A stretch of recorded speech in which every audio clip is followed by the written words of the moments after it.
Hello everyone, আশা করি প্রত্যেকে ভালো রয়েছে। এসো কিছু শিখি চ্যানেলে তোমাদের প্রত্যেককে স্বাগত। আজকে আমাদের আলোচনার বিষয় হলো, দেখো, সপ্তম শ্রেণীর বিজ্ঞানের ভৌত পরিবেশের তাপ যে অংশটা রয়েছে সেই অংশটা থেকে যত শর্ট কোশ্চেন আছে আজকে আমরা এই ভিডিওতে শুধু শর্ট কোশ্চেনগুলো আলোচনা করব।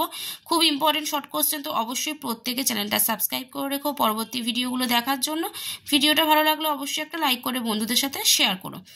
চলো আলোচনাটা শুরু করা যাক। আলোচনা শুরুতে বলি, তোমরা চ্যাপ্টারটা খুব ভালোভাবে পড়বে এবং আমি যে কোশ্চেন অ্যান্সারগুলো দিচ্ছি খুব ভালোভাবে তৈরি করবে। তো দেখো কি কি কোশ্চেন অ্যান্সার এই অংশ থেকে হবে, তাপের চ্যাপ্টারটা থেকে কি কি কোশ্চেন অ্যান্সার হতে পারে। শর্ট কোশ্চেন মেইনলি, এই ভিডিওটা শুধু শর্ট কোশ্চেন দেবো। নেক্সট ভিডিওতে তোমরা বড় কোশ্চেন অর্থাৎ সংক্ষিপ্ত এবং রচনাধর্মী যত কোশ্চেন হয় সব পেয়ে যাবে। তো চলো দেখে নিই কি কি কোশ্চেন অ্যান্সার হবে। দেখো, ফার্স্ট কোশ্চেন বলছে উষ্ণতা পরিমাপের দুটি স্কেলের নাম লেখো। উত্তর হবে উষ্ণতা পরিমাপের দুটি স্কেল হলো সেলসিয়াস স্কেল ও ফারেনহাইট স্কেল। নেক্সট কোশ্চেন বলেছে সেলসিয়াস স্কেলের ঊর্ধ্ব ও নিম্ন স্থিরাঙ্কের মান কত। তাহলে উত্তর হবে সেলসিয়াস স্কেলের ঊর্ধ্ব স্থিরাঙ্ক হচ্ছে 100 ডিগ্রি আর নিম্ন স্থিরাঙ্ক হচ্ছে 0 ডিগ্রি সি। নেক্সট বলছে ফারেনহাইট থার্মোমিটারের ঊর্ধ্ব ও নিম্ন স্থিরাঙ্ক এর মান কত। ফারেনহাইট স্কেলের ফারেনহাইট থার্মোমিটারের ঊর্ধ্ব স্থিরাঙ্ক হচ্ছে 212 ডিগ্রি এফ ও নিম্ন স্থিরাঙ্ক 32 ডিগ্রি এফ। থার্মোমিটারের ঊর্ধ্ব স্থিরাঙ্ক, নেক্সট কোশ্চেন বলছে থার্মোমিটারের ঊর্ধ্ব স্থিরাঙ্ক ও নিম্ন স্থিরাঙ্কের ব্যবধানকে কি বলে। উত্তর হবে থার্মোমিটারের ঊর্ধ্ব স্থিরাঙ্ক ও নিম্ন স্থিরাঙ্কের ব্যবধানকে বলে প্রাথমিক অন্তর। নেক্সট কোশ্চেন বলছে তাপ বর্জন করলে বস্তুর উষ্ণতার কিরূপ পরিবর্তন হয়। উত্তর হচ্ছে তাপ বর্জন করলে বস্তুর উষ্ণতা কমে। নেক্সট কোশ্চেন বলছে বরফ গলনের লিন তাপ কত, এর অর্থ কি। তাহলে দেখো, বরফ গলনের লিন তাপ হচ্ছে 80 ক্যালোরি পার গ্রাম, অর্থাৎ 0 ডিগ্রি সি উষ্ণতার 1 গ্রাম বিশুদ্ধ বরফ এই উষ্ণতার 1 গ্রাম বিশুদ্ধ জলে পরিণত হতে বাইরে থেকে 80 ক্যালোরি তাপ গ্রহণ করে। নেক্সট কোশ্চেন বলছে জলের বাষ্পীভবনের লিন তাপ 537 ক্যালোরি পার গ্রাম বলতে কি বোঝো। উত্তর হবে 100 ডিগ্রি সেলসিয়াস উষ্ণতায় 1 গ্রাম জল 537 ক্যালোরি তাপ গ্রহণের মাধ্যমে 100 ডিগ্রি সেলসিয়াস উষ্ণতার 1 গ্রাম বাষ্পে রূপান্তরিত হয়। নেক্সট কোশ্চেন বলছে ঘরের উষ্ণতায় 1 বালতি জলে 1 টুকরো বরফ ফেললে তাপ কোন দিকে প্রবাহিত হবে, কতক্ষণ এই তাপপ্রবাহ চলবে। উত্তর হবে জলের চেয়ে বরফের তাপ কম বলে জল তাপ বর্জন করবে এবং বরফ সেই তাপ গ্রহণ করবে, অর্থাৎ তাপ জল থেকে বরফের দিকে প্রবাহিত হবে এবং যতক্ষণ না পর্যন্ত জল এবং বরফ গলা জলের তাপমাত্রা সমান না হয় ততক্ষণ এই তাপপ্রবাহ চলতে থাকবে। নেক্সট কোশ্চেন বলছে উষ্ণতার একক কি। উত্তর হবে উষ্ণতার একক হচ্ছে ডিগ্রি সেলসিয়াস এবং ডিগ্রি ফারেনহাইট। উষ্ণতার একক তাহলে কি, ডিগ্রি সেলসিয়াস এবং ডিগ্রি ফারেনহাইট। নেক্সট বলছে ডিগ্রি সেলসিয়াস ও ডিগ্রি ফারেনহাইটের মধ্যে কোনটি কম। উত্তর হবে এদের মধ্যে ডিগ্রি ফারেনহাইট হচ্ছে কম। এমন দুটি গাছের নাম বলো। নেক্সট কোশ্চেন বলছে এমন দুটি গাছের নাম বলো যারা দিনের বেলায় নির্দিষ্ট তাপমাত্রায় খুলে যায় এবং রাত হলে মুড়ে যায়।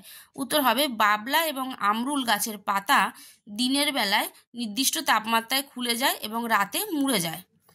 নেক্সট কোশ্চেন বলছে কোন কোন প্রাণীরা গরম বালিতে রোদ পোহায়। উত্তর হবে গিরগিটি, সাপ প্রভৃতি ঠান্ডা রক্তের প্রাণীরা গরম বালিতে রোদ পোহায়।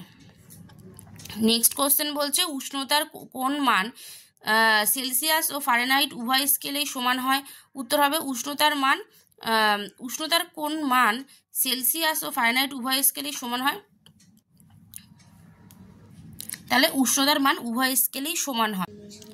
নেক্সট কোশ্চেন বলছে সুস্থ মানুষের দেহের উষ্ণতা কত। উত্তর হবে সুস্থ মানুষের দেহের উষ্ণতা হচ্ছে 98.4 ফারেনহাইট। নেক্সট কোশ্চেন দেখো, মেরু অঞ্চলে পেঙ্গুইনরা গা জড়াজড়ি করে থাকে কেন। উত্তর হচ্ছে মেরু অঞ্চলে পেঙ্গুইনরা শরীর গরম রাখার জন্য গা জড়াজড়ি করে থাকে। নেক্সট কোশ্চেন বলছে শীতপ্রধান দেশে কুকুরের দেহ কিরূপ হয়। উত্তর হবে শীতপ্রধান দেশে কুকুরের দেহ ঘন ও লম্বা লোমে ঢাকা থাকে। নেক্সট আসছি দেখো, শূন্যস্থান পূরণ করো। বলছে তাপ এক প্রকার ড্যাশ এবং তাপমাত্রা হলো বস্তুর ড্যাশ অবস্থা। তাহলে তাপ হলো এক প্রকার শক্তি এবং তাপমাত্রা হলো বস্তুর তাপীয় অবস্থা। বস্তুর তাপীয় অবস্থা। দুইটা বলছে দেখো 0 ডিগ্রি সেলসিয়াস সমান হচ্ছে ড্যাশ ডিগ্রি ফারেনহাইট। তাহলে 0 ডিগ্রি সেলসিয়াস সমান হচ্ছে 32 ডিগ্রি ফারেনহাইট। ঠিক আছে। নেক্সট বলছে 3 নম্বর, উষ্ণতা বৃদ্ধির পরিমাণ যদি দ্বিগুণ হয় তবে বস্তুর নেওয়া তাপের পরিমাণ ড্যাশ হবে। তাহলে উষ্ণতা বৃদ্ধির পরিমাণ যদি দ্বিগুণ হয় তবে বস্তুর নেওয়া তাপের পরিমাণ হবে দেখো দ্বিগুণ।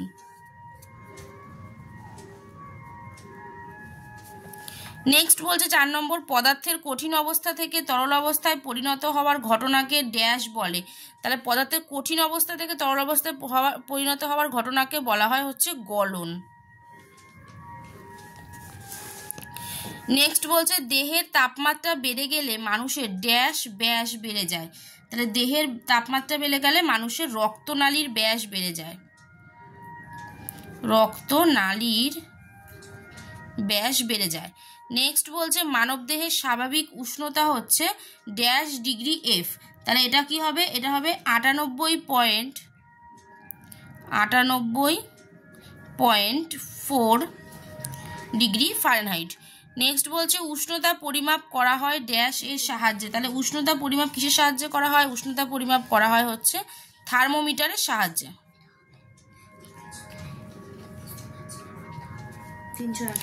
নেক্সট বলছে লিনতাপের প্রকাশ ড্যাশে ধরা যায় না। লিনতাপের প্রকাশ থার্মোমিটারে ধরা যায় না।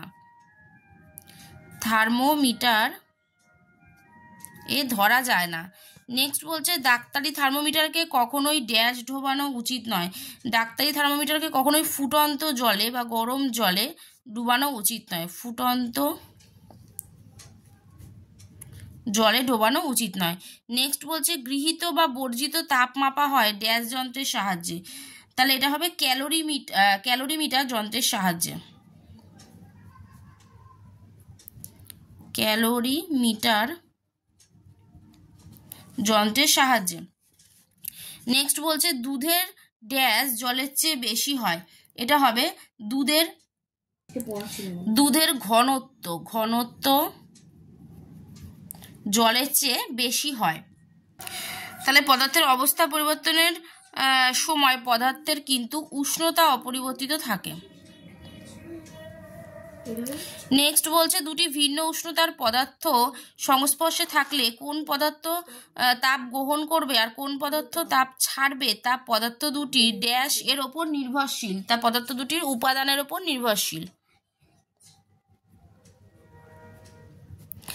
উপাদানের উপর নির্ভরশীল। নেক্সট বলছে সঠিক উত্তরটি নির্বাচন করো।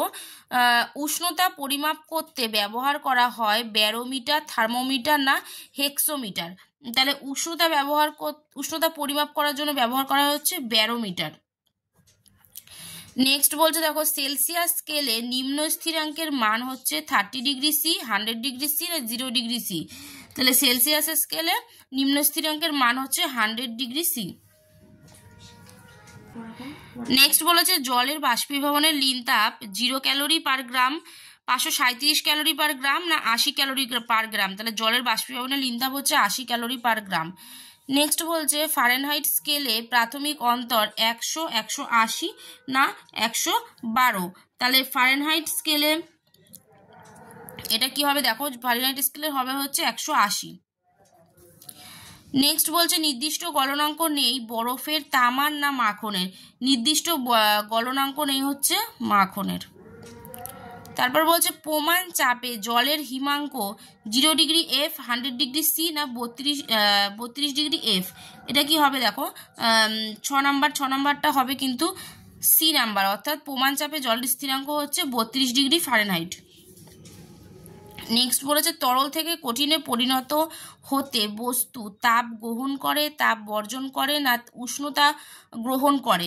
তাহলে তরল থেকে কঠিনে পরিণত হতে বস্তু তাপ বর্জন করে।